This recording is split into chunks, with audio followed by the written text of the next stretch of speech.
Hi everyone, Forrest here with Honey Pots Zone 5, and it is winter outside.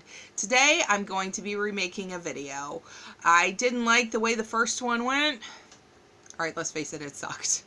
But new day, moving forward, not looking back. That's not a good thing to do in anything in your life. So we're going to do Winter Sowing Part 1, Take 2. So I start with plastic containers. I like to use milk jugs mainly because they're ready available. My son likes milk, so he drinks quite a bit of it, so I get a lot of them.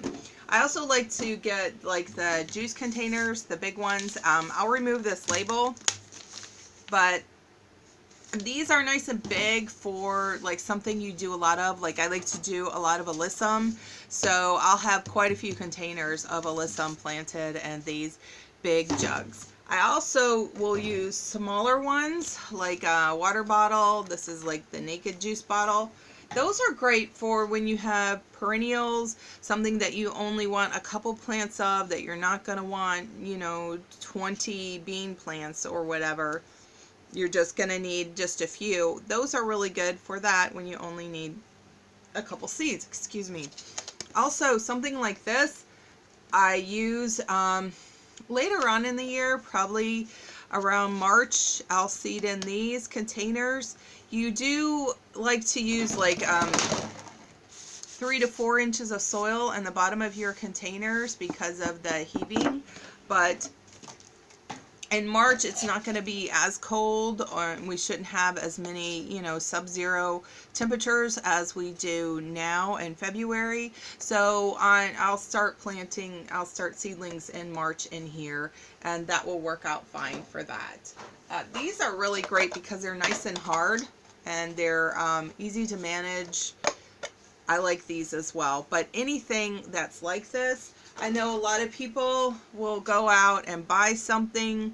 They'll buy Tupperware containers, they'll buy solo cups, and then with the solo cups they'll have to buy saran wrap, and then they buy big plastic bins, and then they put all these solo cups in these bins with the saran wrap. And for me, that's just a lot of money ill spent. I would rather spend it on some fabulous plant that I found, or some rare seeds or something. That's just me. That's where I want my money to go. And these are easy to get, and people are more than happy to bring them, especially if you share some of your plants with them. They like that. So I'm going to show you a little trick that I do with cutting holes in the bottom of the milk jug.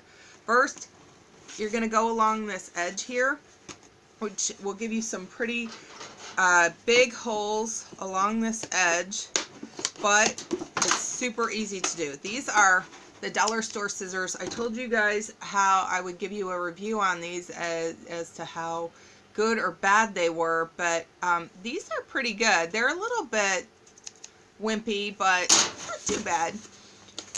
But for $1, you know what I'm saying?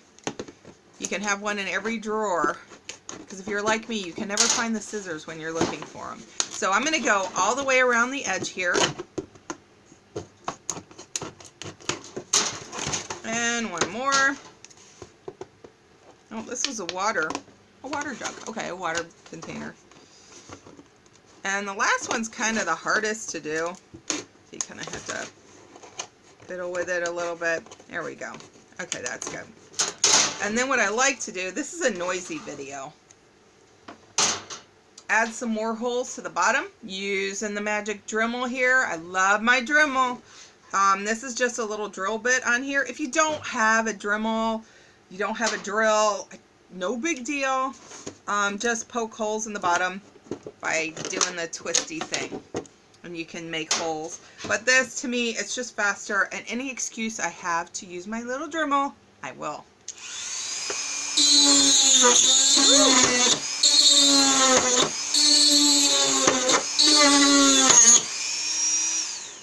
And I make a big mess. But when don't I make a big mess? I must like to be messy. Okay, so next, got my magic Sharpies. And I give myself a little bit of space right here because I'm going to, when I close this, after I fill it with soil and plant it with seeds, we're going to put the top back on and tape around this cut edge. And if you do it too high, it's kind of hard to attach the tape on here. So I'm going to just draw a line around here. It doesn't have to be perfect. It's a little wonky. If you don't want to draw a line, you don't have to. If you want to wing it, I've winged it too. And then I've got my knife here. Again, use your scissors if you want to. In fact, I think the scissors are easier on this and a lot less noisier. Yep, look at these babies. Woo! Dollar store. Okay. And yeah, a little bit wonky there, but that's okay. Ta-da! All right, that's it for your container. Part 2, I'll show you how to fill it up and plant your seeds and seal the container up. This can be used in your garden later on as a corbel. You can cover up your seedlings with them, help keep them warm through those cold nights, and those work out great for that. And that's it, guys.